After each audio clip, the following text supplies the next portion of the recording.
Hello everyone, and welcome back to My First Mon. I'm one of your hosts, Jack Martin, alongside the Pokemon Master, Christian Buckley. Hello, Jack. I'm happy to be here. I'm excited for this one because it's a chill episode talking about this experience. One of my favorite things that I've experienced this year. Yeah, it's very chill. We did the first gym of Kanto. Was it Vermilion or Viridian? We'll never know. And it took us real quick to do it, and we're basically just gonna... This episode is gonna basically just serve as like a retrospective of both of our journeys to this point through Gen 2, through Crystal. So yeah, it's set to be a fun, relaxed one. Mm-hmm. Reminds me of Podcast Beyond when they used to do the fireside chats. Sure. You remember that? Mm-hmm. Greg Miller would be out, or someone would be out, and they would just kind of goof off. Yeah. So this reminds me of that. Mm-hmm. But this is not the world's number one PlayStation podcast. This is My First Mon. And if you don't know, I never played a Pokemon game. So last year, under Christian's guidance, I played through Pokemon Blue, and he played through Pokemon Red to sort of jog his memory, and he guided me through that experience. This season, however, we both ran through Pokemon Crystal, and each episode was dedicated to a particular gym. Like I said earlier, this episode is going to be somewhat different. We're going to cover one of the gyms from Kanto, and then we're also just going to sort of reflect on our experience with this game. The show releases every Monday. You can find it on podcast services like Apple Podcasts and Spotify, and you can find the video version on YouTube. You can also get involved with the show by submitting fan art to myfirstmon@gmail.com.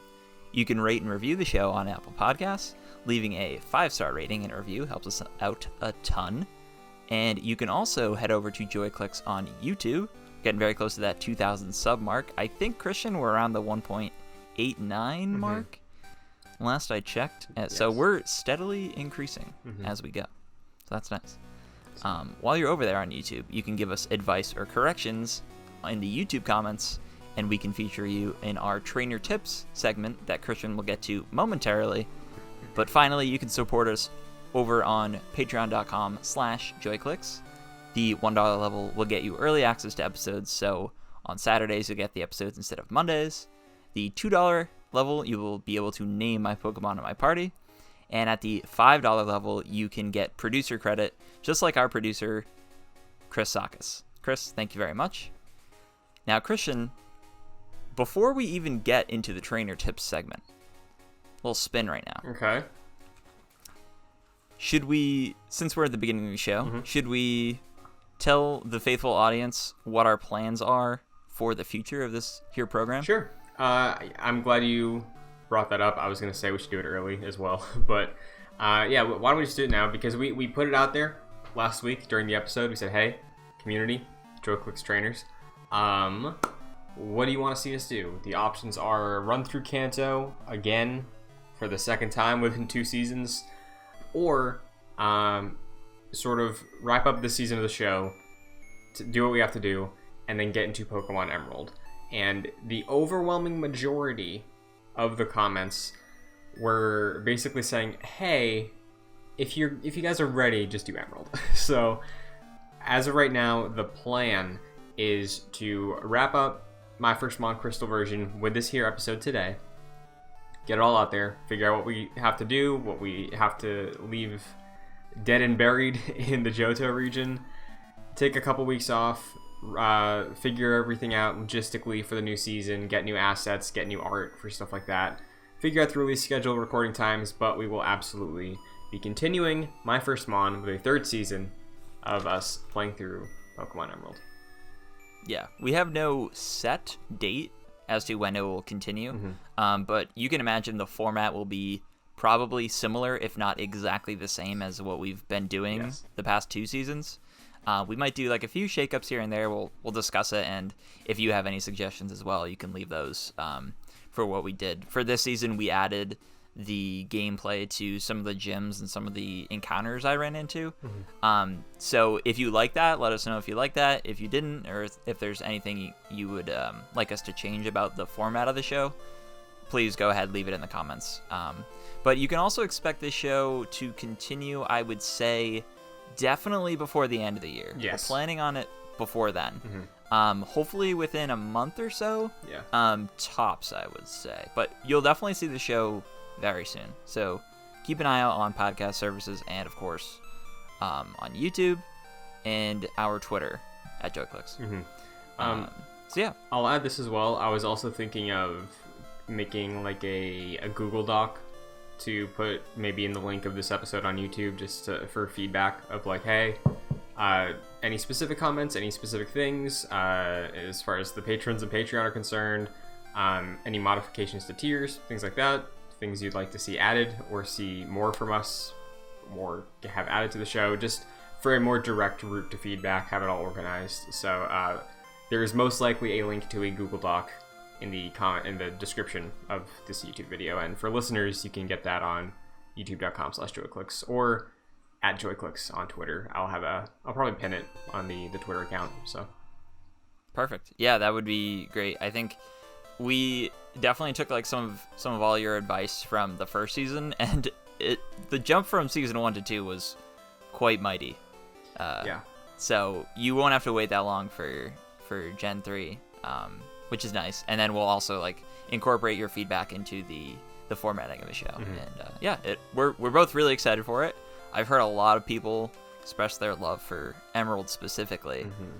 So happy to jump into it. Yeah, Emerald is one I'm very excited to play again, because the last time I played that gen was the remake, Alpha Sapphire, and that's when I got my 3DS. So it's been a minute. Love that generation. Have a lot more to say about that generation than Gen 2. So expect a lot of that, but definitely going to be a positive season, yeah, I imagine. For sure. So, but before we get there, Christian, you want to hit us with some trainer tips? Sure. One last time for this season, Angarl has your current party, the champion party. Typhlosion, Fire, Graveler, Ground and Rock, Victory Bell, Grass and Poison, Machoke, Fighting, Suicune, Water, Quagsire, Ground and Water. And Angarl, as well as a few others, made it very clear, correcting what I was confused on with the Hitmonlee, Hitmonchan, Hitmontop. Tyrogue is the baby Pokemon that will evolve into either Hitmonlee, Hitmonchan, or Hitmontop, depending on what stat you prioritize. So either it's attack, defense, or special attack, I think, are the three that attack and defense, and attack. Depending on like which one you prioritize, that will net you the evolution of one of those three. Interesting. That is, I think, the most unique way of evolving a Pokemon that I've encountered. Yeah, I would say it's probably above the friendship one, because the friendship one is like, it's a weird hidden stat, but this one is like you have agency in it, and it's like never really outlined that way, as far as I'm aware. TS Phoenix comes in talking a little bit about Crystal, again, giving some input on the Kanto side of things. So they point out that maybe Christian should provide a little guidance in terms of one specific thing that you should probably see in Crystal, but it was also suggested that at some point, continuing on this show, maybe we get to Soul Silver and Heart Gold, the remakes of Gen 2, which would also include a DS higher level remake of Kanto, and that might be the better way to experience Kanto again. Because the thing is, we're so fresh off of Kanto right now, from Season 1, that getting through another gen or two and then being able to see Kanto in the full DS glory, I feel like it'll be much more impactful than what we are going to get to today. Yeah, it's not to say that right now we're like sick and tired of Gen 2, but like I feel like we played through the whole game and then we were like, okay. For me at least, I was like, oh, I got a whole another 8 gyms left. So I think it'll be interesting. Like, was it Angarl who suggested that, what you were saying, like go back in Soul Silver? Someone in the comments did that. Yes, yeah, Angarl brought up that we should probably just move on to Gen 3, and then once we get to the remakes, which were released during Gen 4, that might be a good time to experience Kanto again. Yeah, I think that's a really good idea, because like what you were saying, it would be like sort of a fresh spin on what we've already gone through, but some differences here and there, and I imagine some gameplay improvements and stuff like that. Definitely. So look forward to that. TS Phoenix also dropped some more content for you to consume, Jack, saying, if Lance was your favorite character, I recommend checking out Pokemon Generations Episode 4. It's about 4 minutes and on the official Pokemon YouTube channel. Episodes 5 and 6 are also about Gold, Silver, and Crystal. So, very cool. I saw that. Thank you, TS Phoenix. I saw your comment. I should have done that in preparation for this episode. I did not. But I will probably do that. Nice. So, because I assume since they were talking about that, it's probably has something to do with Lance. Yeah, I would assume so. I hope that doesn't. I hope that improves or sort of like meets my expectations of Lance, and it isn't some like weird depiction of the character that I picture in my mind. Like when you read a book and then you see it in live action or something, it's like, oh no, that's not what I thought. That was the Percy Jackson movie for me. Yeah, they royally screwed that movie up, didn't they? Yeah, they did. That's unfortunate. Alistair McClellan shouted out the Sprout Tower, saying that you should just retire there. Maybe this version of Jack, after everything's said and done, some may call him Ethan, but he is called Jack. Maybe Jack retires as the champion and resides in the Sprout Tower with all the Bellsprouts. Yeah, absolutely. I loved this comment, and I think I replied to them saying, like, I'm ready to commit myself to the way of the Bellsprout. Yeah. As someone who grew up, like, going to, like, 12 years of Catholic school, I am ready to adopt the monk-like status of the Bellsprout monks. So, for sure. I'm prepared. Juggernaut577 and Definitely Not Pedro both have some clarifications on some typings. Clefairy and Jigglypuff are normal, and eventually they became fairy. This is something I will never learn. Listeners, I promise you. You know what? Honestly, even if during an episode I say, correct me on this, you don't have to. Because I'm never going to learn that. I'm never gonna It's weird that they, like, add types. Like, oh yeah, I guess all of a sudden they're fairy now. Yeah. Like, as well as normal. Yeah. Which, like, makes sense. If they introduce a new type down the line, it's like, well, this one just makes perfect sense. It's like, okay. But, like, for some reason in my head, I always associate pink Pokemon with Psychic. I don't know why. But well, Slowpoke, right? Yeah, Slowpoke. In certain gens with, like, color, the tag for each typing is colored, and the tag for Psychic is more often than not pink. So, Jigglypuff, man. Jigglypuff, Clefairy, those are, like, the pink Pokemon. And Slowpoke, of course. But Definitely Not Pedro also mentioned the curse only having an effect when it's used by a ghost type Pokemon. When ghost is used by a non-ghost type, it raises both the attack and defense stat and lowers speed.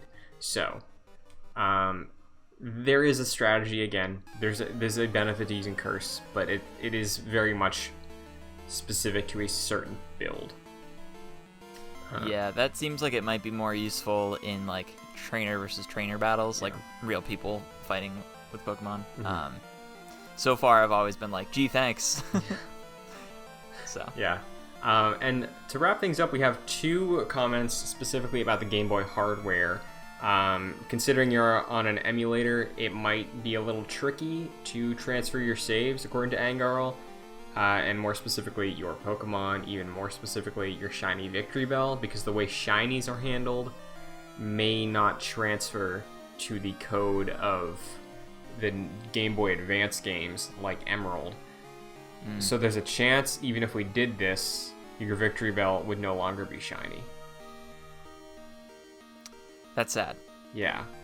That's sad. Is that a risk that's like undergoing an operation and being like, oh, sorry, like something happened and you're not exactly the same anymore.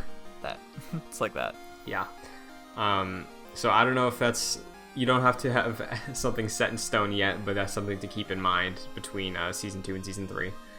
Yeah, so far, I will say, like, the idea of transferring Pokemon over is cool in theory, to just sort of keep your party, but I do like starting fresh, in a way, you know what I mean? Yeah, I think that's a good call, especially we'll get to this when we do our preview episode for Gen 3, but like the out the gate is a lot more new stuff. So like you're gonna be having a lot of new Pokemon at your disposal. Yeah. And then wrapping up trainer tips for the week, Angarl gives a little more insight into the Satoru Iwata story that I briefly mentioned last week. So in terms of Kanto on the same cartridge, Game Freak actually couldn't fit the Johto region along with both the original 151 and new 100 Pokemon onto the Gold and Silver cartridge.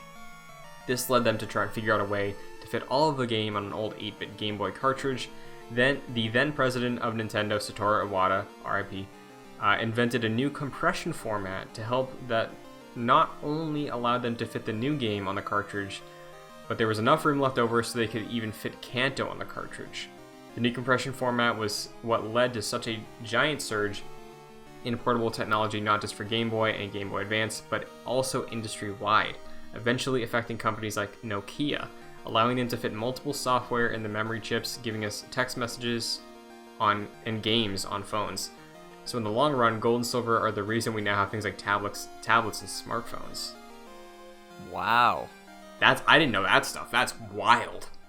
That's huge. Yeah. Just because it's compression. That's incredible. Yeah. Mm-hmm.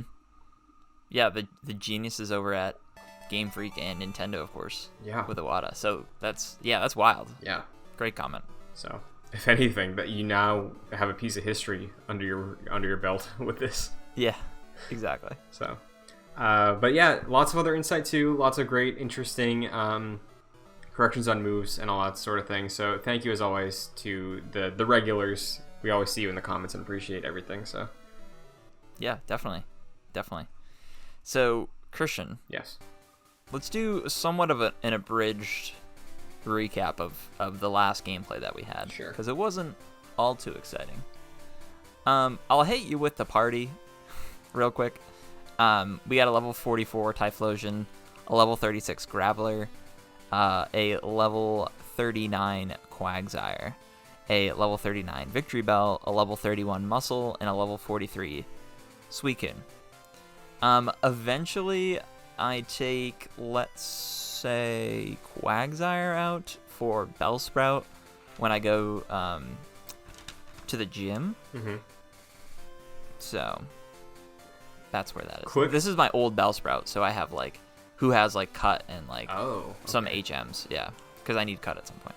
So, quick aside, earlier this week there was a new Pokemon presentation about the DLC for Sword and Shield, right? Mm-hmm. And I'm already locked in because I bought the expansion pass for the last one. So I hopped back in to get a gift Pokemon, and I was like, you know what, I might as well run around a little bit and level up my Heracross in that game, which I also ended up naming Jin, not Jim. But I was in this marshland area, and there were a ton of Quagsires, and let me tell you, I killed all of them. Wow. The murder of Quagsires. No regrets. I got Jin to be a beefy boy. He's up there. He's close to level 70 now, and that just felt good. You went into the Jedi Temple and slaughtered all the younglings. That's essentially what you just did. I mean, hey, if all the younglings looked like Quagsire on their dumb faces, I wouldn't feel as bad about it. That's fair. So, but please. Quagsire is no Wooper. Oh no! I saw Wooper. I left Wooper alone. I did not approach Wooper. Of course you did. Of course you did. Yeah. Now, I realized recently, because sprites and stuff, they're not all super, depictive, I suppose, descriptive. Yeah. Wooper has no arms. Yeah, Wooper does not have arms. That's funny to me. Yeah, it took me so long to realize. It's like a fish, right? Fish don't have fins when they're little guppies. The thing about Wooper is I don't really know what it is. It's a water thing.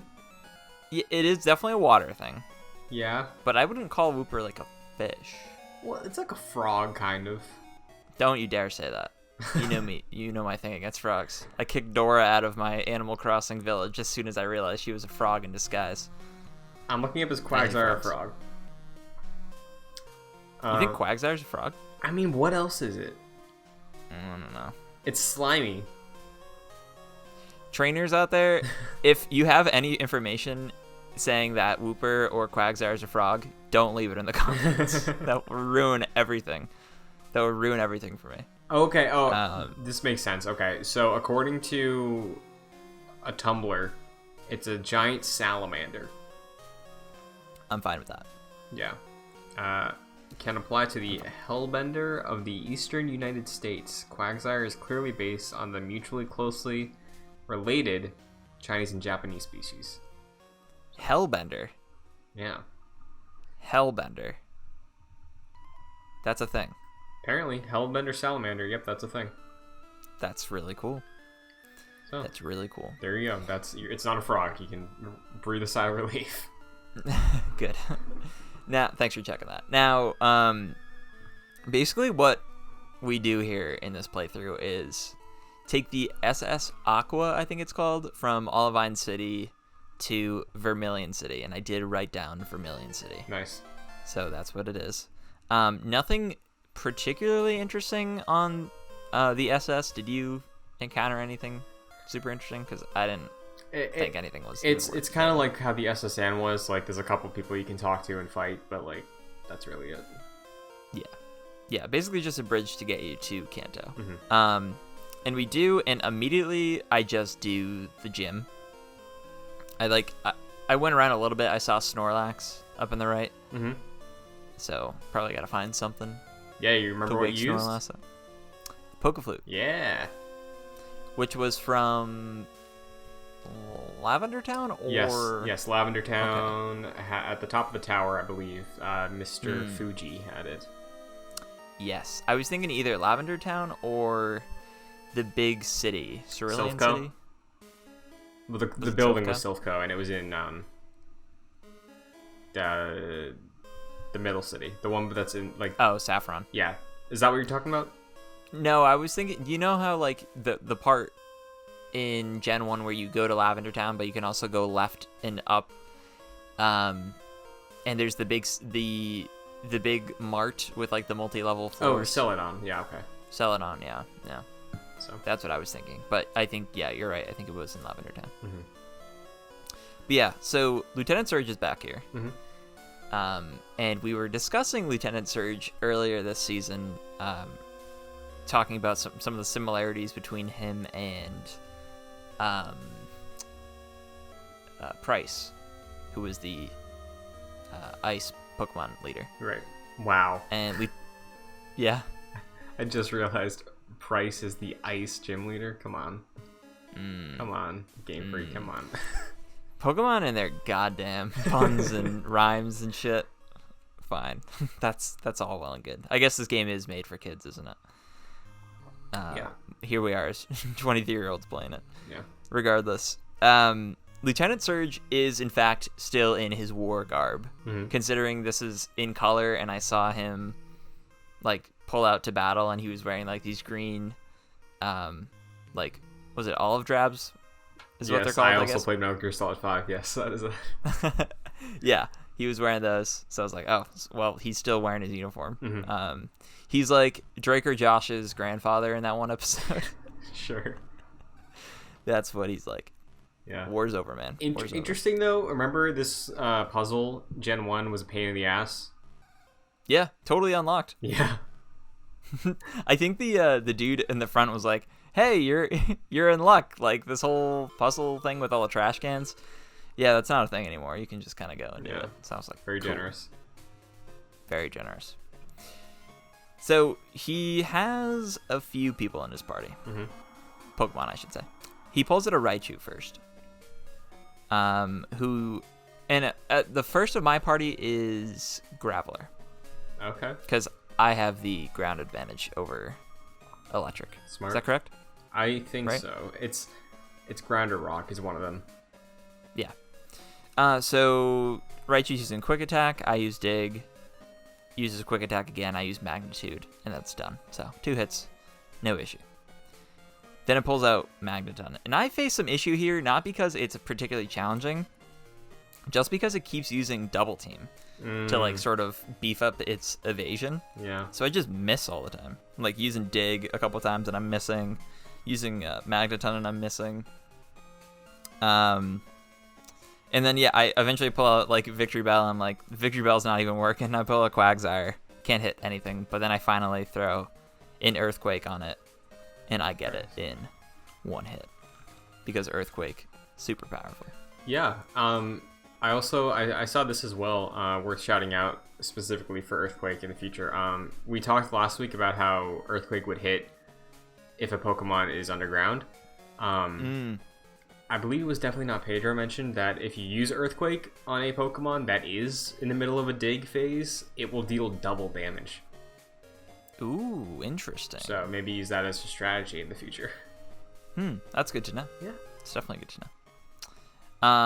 And then Surge pulls out a Electrode. I have Graveler back out. It's using Double Team, and again, I face some issues with Dig. I miss using Double Team again. So then I pull out Quagsire. I'm like, I see where this is heading. A bunch of more Double Teams, and then I use Earthquake, and I get it in one hit. And then another Electrode. Same thing happens. More Double Team, Earthquake, one hit. So what's the evolution family of Electabuzz? So Electabuzz is a returning Gen 1 Pokemon. And in Gen 2, it only has 2 evolutions because they introduced a baby Pokemon. Because in Gen 1, there's like, sometimes there's certain Pokemon that like have a pairing almost. Like they're not directly related, but they fill a similar slot to a certain extent. So? Like, I'm trying to think of another way to describe it besides the one I'm about to give you. I guess like Hypno and Alakazam, maybe. Like they both have a similar vibe to them. They fill similar slots, kind of. I see. Oddish and Bellsprout. There you go. Okay. So, different typing, but go with me. In Gen 1, there was Electabuzz and Magmar. So, Magmar, of course, being the duck that's made of fire, and then Electabuzz being the one that Surge had. But in Gen 2, with the introduction of baby Pokemon, both of them got baby forms. Magby for Magmar, which you ran into during your playthrough. Yeah, I got that from an egg from the daycare. Yep. And then for Electabuzz, it is Elekid, which looks like an egg with the prongs of a plug for ears. Interesting. Yeah. I always liked Electabuzz. I think he's a cool Pokemon. I've used him a couple times, but yeah. Yeah. They use Quick Attack. I use Earthquake in one hit. So that is Lieutenant Surge, and I get the Thunder Badge. Nice. Congrats. But that was effectively the playthrough. Thank you. That was effectively the playthrough that we both did. Considering that we sort of wanted this to more be a retrospective and us just sort of reflecting on our experience with Crystal. So I guess we could start at sort of comparisons to Gen 1, like from your perspective as the Pokemon Master. You skipped out on this one, right? Is that correct? Yes, it wasn't by choice. It was just kind of the ignorance of a child, and my parents didn't know that there was a new Pokemon game. Yeah, you were too busy playing Star Wars Episode 3 on PS2. Exactly, or I think more accurately at this time it would have been Spider-Man by Neversoft on the PS1. Oh, definitely, dude. But yeah, I didn't play Gen 2. I played Red and Yellow on my Game Boy as a child. And then I upgraded, I think, to Fire Red. So basically the same game, just the remake for Game Boy. And then after that, I played Emerald. And then I played Pearl and Platinum. And then when the remakes came out, I finally played Gen 2. Okay. So you have a bit more of a different perspective than your average Pokemon player who, if they picked up Gen 1, probably carried through to the most current gen, playing each one successively. Yes. So you went back to this one, and the future games probably had affected your perspective about this game somewhat. To an extent, yes, but at the same time, like, my first experience with this gen was the remake of it. So I was experiencing, like, the characters and the new Pokemon designs. Well, they weren't new because I've seen them before, but like the Pokemon designs, the gyms, the 2 regions, I experienced that with the quality of life improvements that the series has had up to Gen 4. So like, I feel like I played Gen 2 in the best way possible when I played it, and I really liked it. Soul Silver is one of my favorite Pokemon games, but I still think in terms of a generation of Pokemon, it's still pretty weak to me.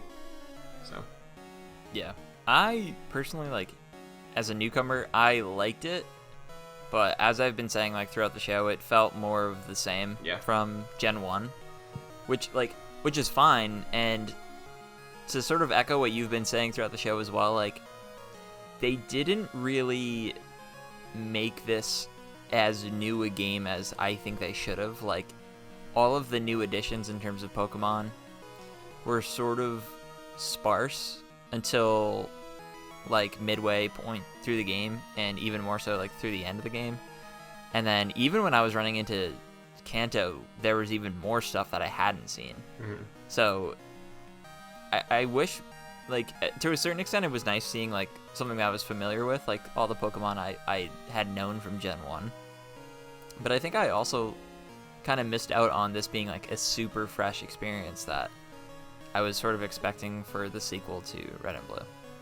Yeah, and I think that's entirely fair, because I think specifically with the game, right, with Pokemon Crystal, it feels like it's Pokemon 1.5. Yeah. Do you think that's fair? I think that's totally fair. Like, there's new Pokemon and there's a new region, but it still kind of feels samey to an extent. It's the same hardware. There's only so much you can do with the Game Boy, right? Like, yeah, it's less of an innovation as it is an iteration with a lot of stuff in it, you know? So, like, I think on that level, it's like, okay, you got the experience of the Game Boy, right? That is the Pokemon experience for the first, like, years. It's like primitive years. It's this, you know? And I can guarantee you, I'm going to say it as many times as I can before we start Emerald, Gen 3 is that leap. Emerald is that leap for sure. That's exciting. Yeah. So my first question, I guess, is difficulty, because in Gen 1 we saw there were areas, specifically dungeons, that gave you difficulty more than specific fights.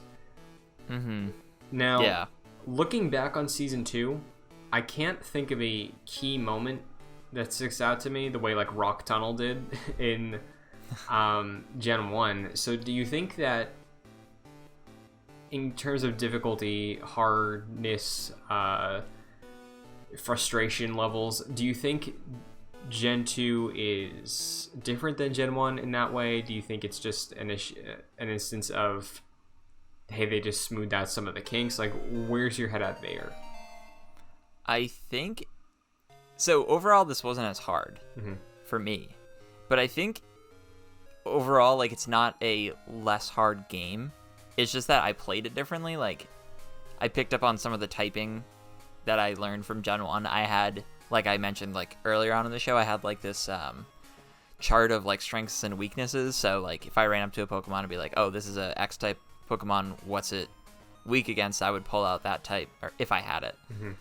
So I was playing the game differently, and I think Pokemon is a series that requires knowledge beyond what the game tells you. Yes. Like, they do tell you enough to get it, right? Like, you'll run into people around the world and they'll tell you, like, oh, use Pokemon type to your advantages. You kind of have to learn that organically, and they don't do the best job of doing it. So I think it's one of those instances where people will look to the internet and guides. Like the guide I was using, like the chart I was mentioning, that's a really useful tool to help you, like, succeed in this game. Yeah. Like, it's not gonna, like, have you win every fight, because I did black out mostly against Whitney. I think that was, like, the kind of key standout. That was, like, the one super difficult part for me in this game. But I think it was just a matter of playing the game differently and, like, knowing how to defeat certain Pokemon. Yeah, I think that's fair. because like, yes, it was a year ago, but your experience with Gen 1 is still recent-ish, and you understood the hard lessons that you had to like get broken into the series. And I think with the improvements Gen 2 makes, because I do think there are improvements in terms of streamlining, like dungeon design. There's less caves that are super confusing. Like, there's still caves, but it's not to the extent of some of those dungeons in Red and Blue. So I think on that level, between the streamlining and you knowing what to expect, what to look out for, I think that's probably why there weren't as many huge walls for you to get over that weren't a Pokemon fight. Yeah. Also, like, in terms of improvements, the one that kind of stands out to me is there's a couple. There's overall, I think it's just like ease of use is better, and like it's more user friendly in a way. Mm-hmm. Like the inventory is divided, so not everything is in one inventory list. Yeah, that was nice.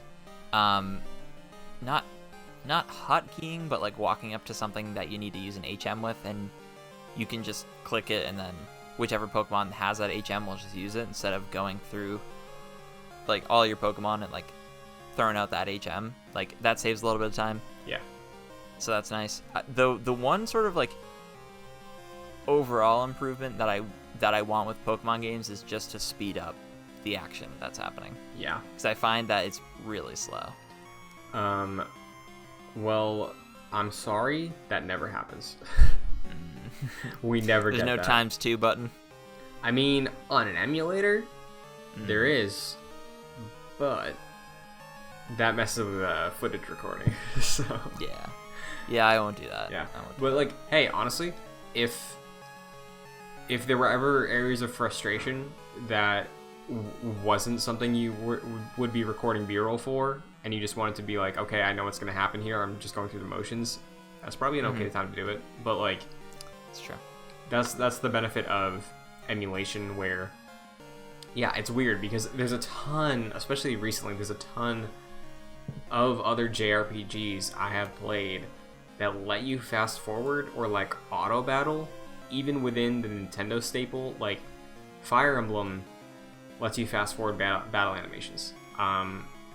Granted, I believe you can turn battle animations off in Sword and Shield. They're not really that complex anyway, so I don't know how much time you'd be saving. But in terms of, yes, fast forward button to hold down, like other RPGs have, Pokemon never gets that. Is that just a me issue, or do a lot of players find that the pace of the game is kind of slow? Like navigating menus, even like joining in a fight. Yeah. Like from like you joining it till the sprite comes on screen is just like, all right, let's speed this up. Yeah, that has been my least favorite thing about playing Gen 1 and Gen 2 again, is it is slow. I think part of that is because the Game Boy screen can only fit so many characters, so with the text boxes, in terms of like what you just said about battle starting, there's information you have to put on there, like this person is about to throw out this Pokemon, will you switch like that? Can't fit on one box, right? Game Boy Advance, they can fit that in like one or two. So I'd say the overall interface, the UI of things in Gen 3 speeds up a bit, and in later Pokemon games it becomes a bit more concise. But yeah, if anything, the Game Boy games, even last year, man, like getting back into it, I was like, oh, man, this is slow. Like, so. Well, at least I'm not the only one. Yeah, you are definitely not alone on that, especially in the year 2020. Yeah. So. What other thoughts we have on Crystal? Is there what's your favorite Gen 2 Pokemon that you saw? Wooper. Like, not even close. Yeah, I don't know why I asked you that. Well, it's a good question because there are a lot of cool ones. Like Suicune, I fell in love with at the end. You know, there was and of course Cyndaquil, and the whole line of Cyndaquil was great. Yeah. If I would have to do it again, I would probably choose what's for alligators first? Evo? Totodile, my boy. Yeah, I'd probably choose Totodile. Like, Like, I loved the choice, similar how I said this about Gen 1 with Squirtle. Mm-hmm. I love Cyndaquil. If I had to choose, I would do Totodile. Okay. But yeah, overall, I think Wooper is just the most adorable. I think a lot of that was Wooper just showing up in the very beginning. And I was like, whoa, what is this thing? Like, it was totally foreign to what I'd seen before. So, Yeah. What about you? Who's your favorite in this gen? Oh, it's easily Heracross. Heracross is my second favorite Pokemon ever. It's Slowpoke, and then like slightly beneath it, it's Heracross, and then a couple down is like Lugia. Those are probably my top three. Oh, Lugia is the one I could have caught in Whirl Islands, right? Yes, Lugia is the box legendary for Silver and Soul Silver, and Lugia, I think, is my favorite legendary. Wow. So Gen 2 has that at least. They have a lot of my favorite Pokemon designs. Yeah. But Yeah, Wooper is definitely like, whenever I get a some sort of stuffed Pokemon, it will be Wooper nice. and Squirtle and Bellsprout maybe. Those- I gotta say Bellsprout isn't like the most appealing Pokemon. yeah. But man, I love Bellsprout. So you brought up going to water again, or like looking back, you would have gone water, and similar to how looking back on Gen 1, you would have done fire. Mm-hmm. Do you think that's a case of grass is greener, or do you think that's just of like where your attention was drawn this playthrough with like really relying on Wooper and Quagsire for the water moves? Like, do you think that was a carryover of Squirtle and Blastoise, or do you think that was just like it benefited you during the time you were using it and that you didn't need Cyndaquil as much? Like, do you think there's anything there outside of just like, oh, sure, if I did it again, I would do the other thing? I was trying to think of a pun for your grass is greener because I don't like the grass types that are offered. Couldn't think of one. Not too witty. Mm-hmm. But I think it was more of a case of like, if I had to do this again, it would be interesting to use those Pokemon. Sure. I really, like I said, I liked my starters that I chose. Like, I have no regrets choosing them. Mm-hmm. That's just like to say, like, if I was given another option, I would have gone that route. But I'm glad I chose what I chose, both gens. Mm-hmm. I'm interested to see the starters. I'm always very interested. So I don't look up the starters before I start playing. I don't with anything really of any Pokemon gens. I like to go in fresh. So interested to see what Emerald will be. I imagine it's water, fire, grass. I think it's always like that. Yeah, because like that's the most basic form of like something is stronger than the other. So yeah, considering Pokemon is like introductory JRPG, they never really go away from that ever. True. So yeah, that's good. And like for newcomers, that's easy to understand too. It's not like, oh, here's this dark Pokemon versus like this psychic Pokemon, and be like, what does that mean? Yeah. For curiosity, I think I don't think there was a way I could have asked you this with Gen 1, but I think I can now, and maybe in the future we revisit this topic. But do you think you're starting to have a favorite type yet? That's a good question. Mm-hmm. I think I have like a favorite set of types. Okay, let's hear the favorites. Let's hear the pool.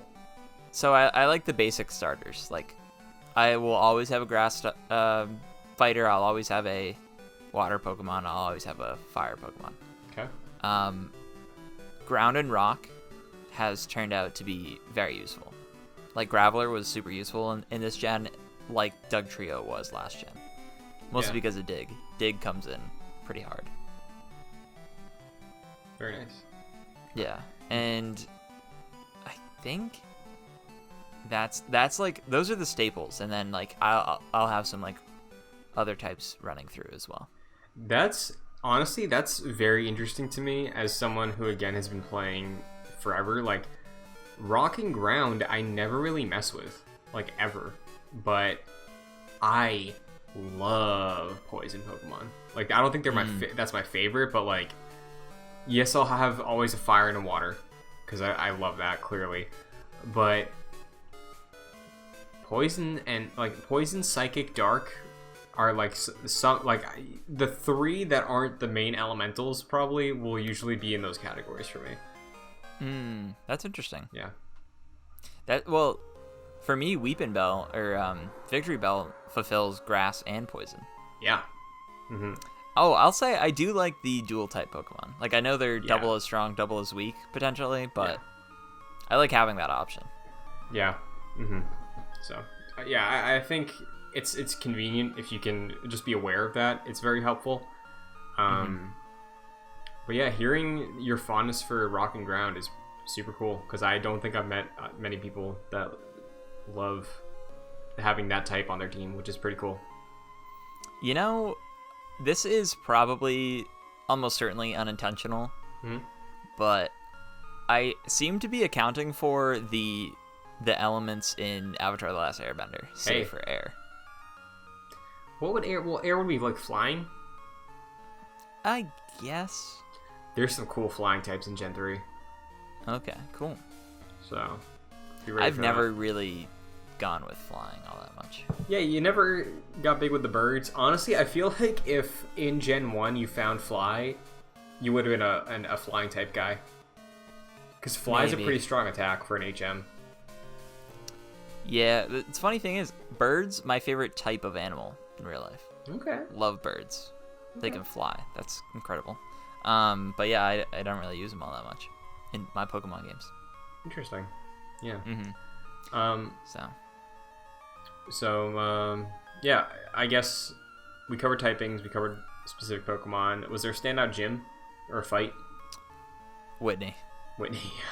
100%. Whitney was a wall. And it was the one gym where I was like, oh boy, I need to do something about this one because I don't have anything. I knew like going into it that fighting would have been the advantage, and I didn't have a fighting Pokemon, and I was like, I'll just, brute force my way through this. And Miltank was having no part of that and said, no, you're not allowed to do that. So that was very difficult. That was very difficult. What about you? Like, do you think there was a gym that like stood out to you more, not even on its difficulty, just on like presentation, I suppose? If we're talking presentation, I hate the ice gym. That's Claire, isn't it? Oh wait, that's Price. That's Price. Yeah. Hate. Oh yeah, you don't like the slippery, slidey stuff. No, hate that. Hate that so much. You know what's even worse than that is the lead up to that gym. You have to go through the ice cave. That took forever for me to like figure out. Yeah. Let me tell you, it took me a while too. You have to like dump all the rocks down the holes. So, yeah, man. The fact that it's combined of an ice floor and a strength puzzle. Oh, yeah. I hate it. Yeah, because if you don't have strength, you have to like go back to a Pokemon Center and pull out like a Pokemon who can have that. Yeah, that was annoying. See, because like strength puzzles in general, I never really liked because it's a lot of going between floors of caves and then just having to push things, and you're already in the cave and like having to go through all these paths, so you're gonna have a lot of Zubats or random encounters, which is annoying when you're just trying to do a puzzle. And if you get it wrong, you fall down in the wrong hole, and then you just stand on the ice and you only have one direction you can go. Yeah. Kind of sucks. Not fun. Yeah. I guess we didn't really experience legendaries much this generation, right? Like there was the dogs, the beasts, but what's your pulse there in terms of the legendaries? Because revisiting this specifically with Crystal, I was kind of surprised that the legendaries don't have a big presence in the story as much as I thought they did. Yeah, so last gen was Articuno, Ariados? Zapdos and Moltres. Zapdos, and then Moltres. Moltres was, I think, the only one I used. Right, the fire chicken. Yeah, the fire chicken, yeah. Moltres came in pretty clutch. I know you didn't like Moltres, but... No, God, I hate it. You see... Oh, came in it. Hold on. Yeah. I know, this is not Gen 2, but have you seen this, the new versions of the birds they're putting in Sword and Shield? I have not. I don't know if I want to show you those, but man, it made me like Moltres. Okay. So. Interesting. Yeah. So. But yeah, the legendaries this go around, like, I didn't encounter any, I don't think. Is that Just correct? Suicune. Okay, so Suicune was a legendary. Yes. So here's the thing. I was confused a little bit, like, when we were talking about this earlier. Okay. Legendary Pokemon are, in my head, the ones that have a big presentation are either on the box or there's only one of them in the game. Mm-hmm. Now, if we want to get technical, I think there's a differentiator between legendary Pokemon and mythical Pokemon, which I don't know the difference of off the top of my head. I've just always called them legendaries. So, to me, by my definition, Suicune, Entei, and Raikou, as well as Lugia and Ho-Oh, are legendaries, and they are the legendaries of this game. The way in Gen 1, Mewtwo, Articuno, Zapdos, Moltres, and to an extent Mew are the legendaries of that game. Yeah, okay. So, I encountered 2. I caught 1. Right. Entei showed up and immediately fled. Yeah. Oh, also Celebi. Celebi in Gen 2. We didn't touch on Did this I at all. encounter Celebi? Celebi was the Pokemon in the Ilex Forest. Remember there was the shrine? Oh. How could I find that Pokemon? So, I believe one of the trainer tip segments a couple weeks, or like early on in the show, mentioned that back in the day you had to go to a store. They would put your Game Boy cartridge of the game in a machine, put the Pokemon data on there, then you could go to the forest and get it. It's like Mew. So you can't, I believe, get it naturally through the emulator. You would have to replicate that process yourself with like a file. But in the eShop version on the 3DS, the one I played, that is built in. I didn't go to catch a Celebi, but I have the capability to. But yeah, Celebi is one of the other legendaries. I think the only other legendary in Gen 2. So, but yeah, they take a big backseat besides the dogs. Yeah. And that's fine because I don't love using legendaries all that much. Mm-hmm. We've been talking about this throughout the show. Like I think we both kind of follow this way. Like we like sort of training the smaller Pokemon and like leading them up to becoming Hall of Famer Pokemon. Yeah. Lugia might be the one exception for me. And again, I didn't go to catch Lugia either because Lugia, if I went to get Lugia is a level 70. And the highest one on my team right now, I think, is level 48. So yeah. Just got to throw a sleep powder or something on it real quick. If you or can. Could use the Master Ball. Forgot about that. True. So yeah. So I would imagine that Mewtwo is in the game in the same place that it was. Right? I don't know, in Kanto and Gen 2. I don't know. I've never gone to the Champion's Cave in any version of Gen 2. So I don't know. Is Mewtwo in the game, though? I would assume. Yeah. Because, like, the Master Ball has to be for Mewtwo exclusively. Well, here's the thing. The Master Ball typically would be saved for the big legendary of the game, right? And in this instance, the big legendary is either Lugia or Ho-Oh. Which would be level 70 encounters, highest encounters in the game. Yeah. Which, yes, you could save it for Mewtwo, but say we were playing Silver where it was just Lugia, right? It's just Lugia, and then you find out later on you can go to Kanto and all that stuff. But Lugia is the culmination of your wild Pokemon encounters in Silver. So it's like, oh, if I want Lugia, level 70, that's real tough, I'll use the Master Ball on it. Okay. So the reason I gave you some difficulty, Gen 1, is because you use the Master Ball on, I believe, Moltres, right? Yeah, one of those. Yeah, so Moltres is, I believe you encounter them at level 50. That's totally catchable with a different Pokeball. Yeah, well.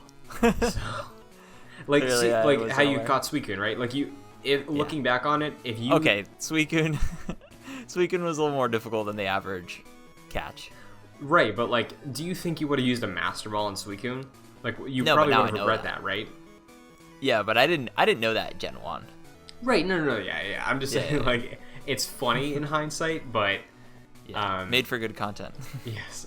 The Master Ball is usually for, like, it's weird in this case because Suicune is the box legendary, but the box legendary is when you'd probably use the Master Ball on. Okay, that's good going forward. Yeah. Going forward. So. Yeah. But yeah, do you have any other closing thoughts on Gen 2, your experience, anything you want to talk about specifically with it to debrief?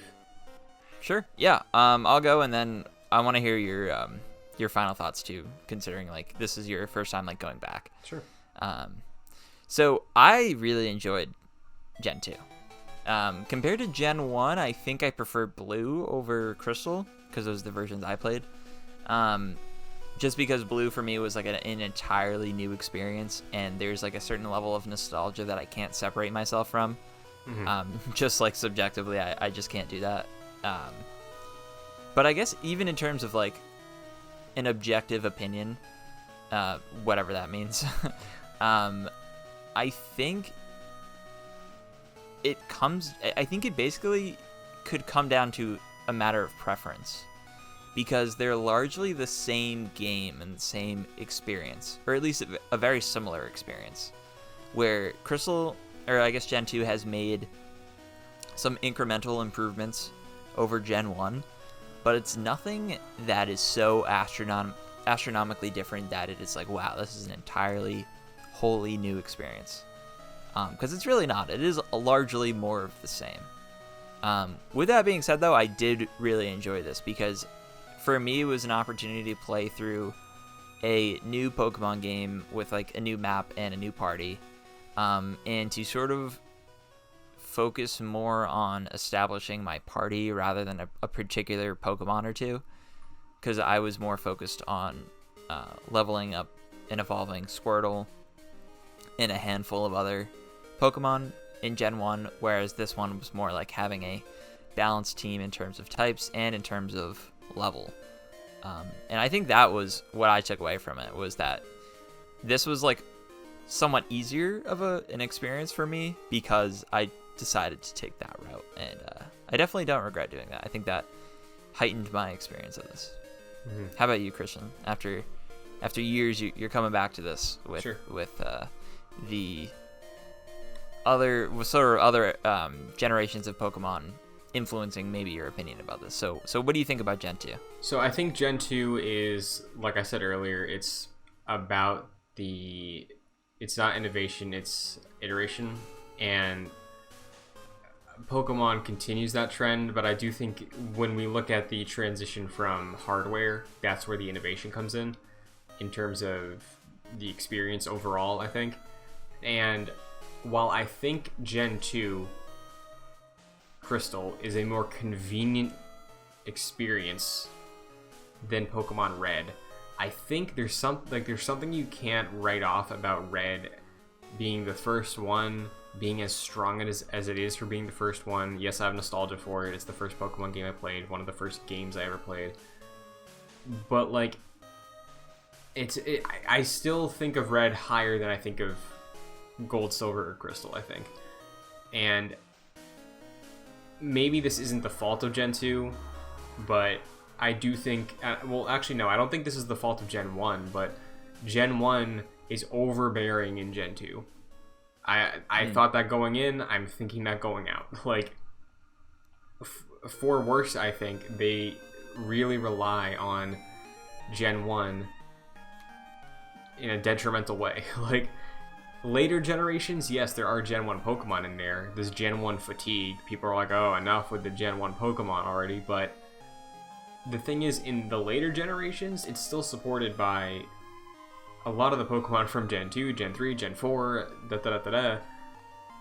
and the new ones, where the new ones here, they're in like baffling situations of where you find them. Like, Houndour and Houndoom, like, why can you only get them when you find Kanto? Like, that's so wild to me for one of the best fire types in the game that is not Typhlosion. Like, there's choices like that, like they're hiding Pokemon behind certain things. I think there's even still some Gen 2 Pokemon that you haven't seen yet, Jack, that you could only find in Kanto on the replay. Like, I found like the bear type. Yeah, isn't he dope? Yeah, and that was in Kanto. Yeah, Ursaring is the first form, and then Teddy Ursa is the first form, and then Ursaring is the big one.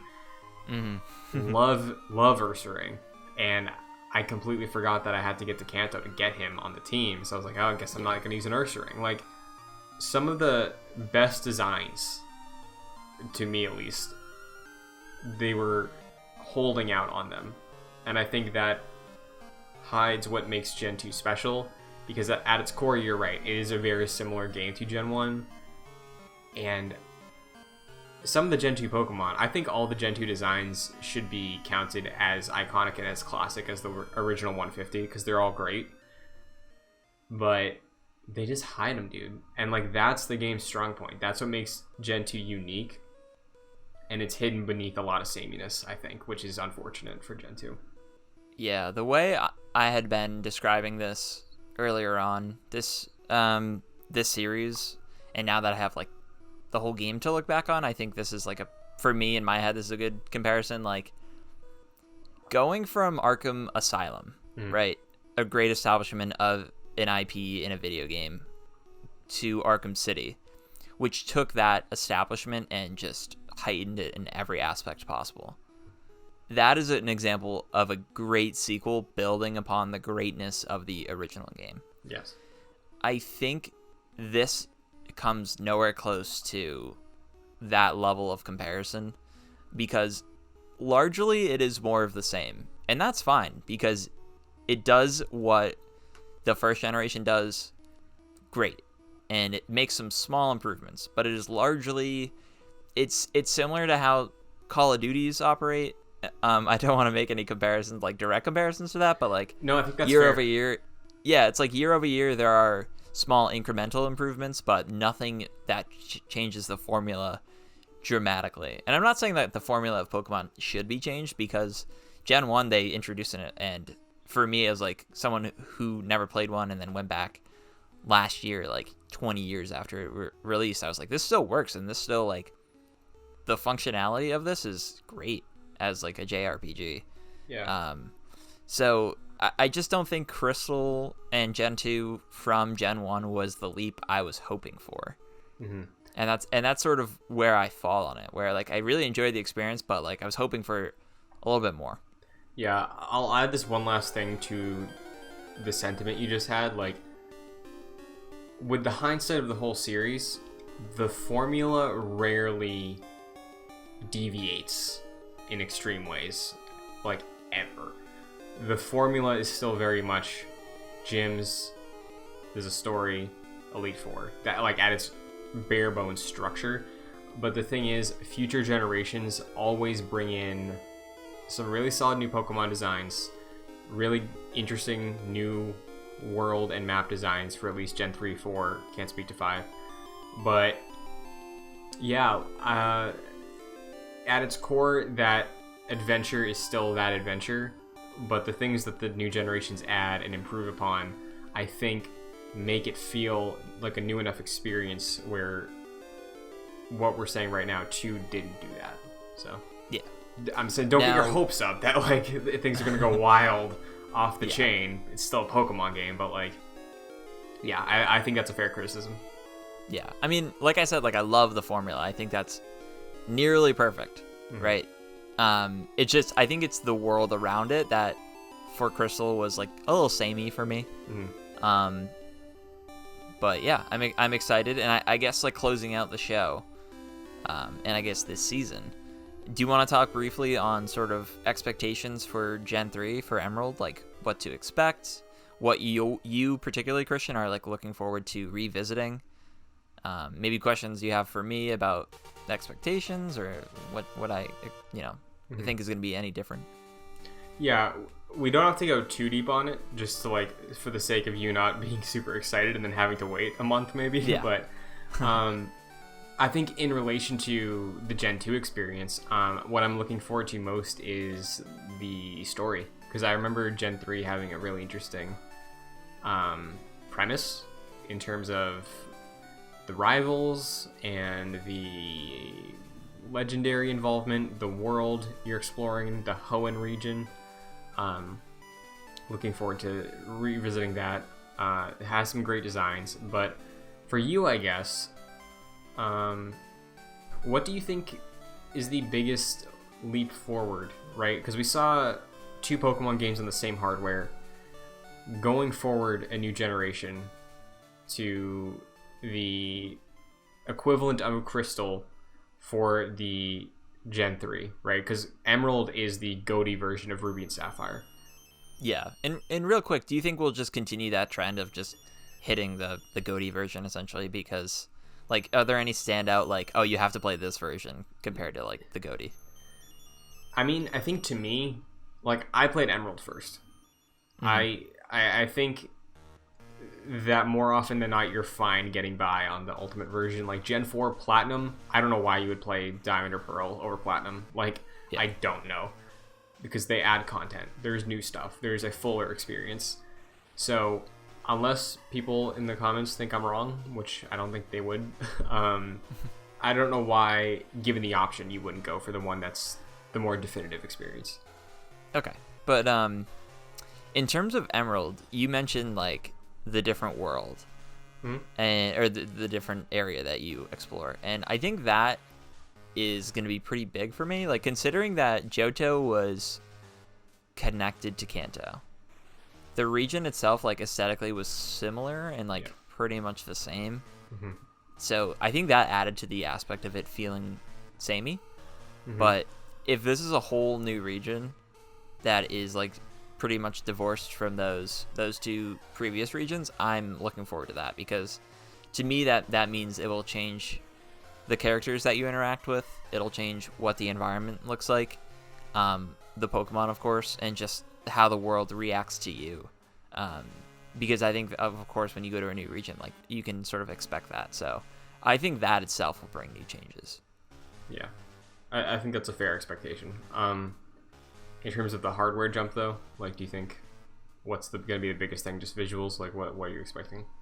I think visuals. I think presentation will be different, because the presentation, like what we've been discussing, is largely the same from Gen 1 to Gen 2. I'm interested to see that evolution. Like, once you start introducing 3D eventually, what does that look like to Pokemon? Because, like, it has its roots, obviously, in the 2D, like, very, very basic art style and, like, the limitations of the Game Boy. And then it keeps progressing through different handheld generations, as far as I know. Yeah. So, yeah, that'll be interesting to see. So, like, how the evolution of the handheld affects the game, which I think it will greatly. So, that'll be interesting. All right, well, I can say this. I think your expectations are in a A-okay spot. Cool. Based on the memory of Gen 3, so. Nice. They're in check, so that's good. Yes. I think you won't be disappointed. Yeah. So. I'm very excited, but until then, Christian, where can the people find you? You can find me on Twitter, Instagram, and Twitch at Chris and Buckley, as well as here, youtube.com/joyclicks, where we have a lot of other podcasts going on. Jack and I do another podcast, Excelsior, the world's #1 Marvel's Avengers podcast that goes up every Saturday. I got a couple other shows, got videos going up usually every week, top 10s, stuff like that. So if you enjoy the show and the experience, we're here for the ride. Found the channel because of that. Like we said, we're going to be back with more of this, but in the meantime, we got a lot of other stuff going up that you could check out as well. So very cool. You can find me on social media at FascinatedJack.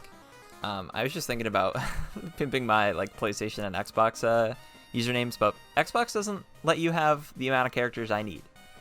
So yeah, right? Shame on you, Xbox. I always thought it was 15. Apparently it's 12. Phil Spencer, come on, man. Yeah, come on, Phil. But yeah, social media, Fascinated Jack. I'll echo what Christian said in terms of Excelsior, the #1 Marvel's Avengers podcast. Been leveling up my characters to no end. I got 3 in the rotation that are 150 or very close to 150. So we're filling out that party in case we need it. Yeah, you've laughed at me twice. Yeah, we're almost getting the Captain America's like 147. I'm just waiting for gear to drop so I can level some stuff up. Nice. But yeah, it's been a good time. You will hear more from us soon. So keep on the lookout. Emerald is right around the corner. But until then, we'll catch you next time.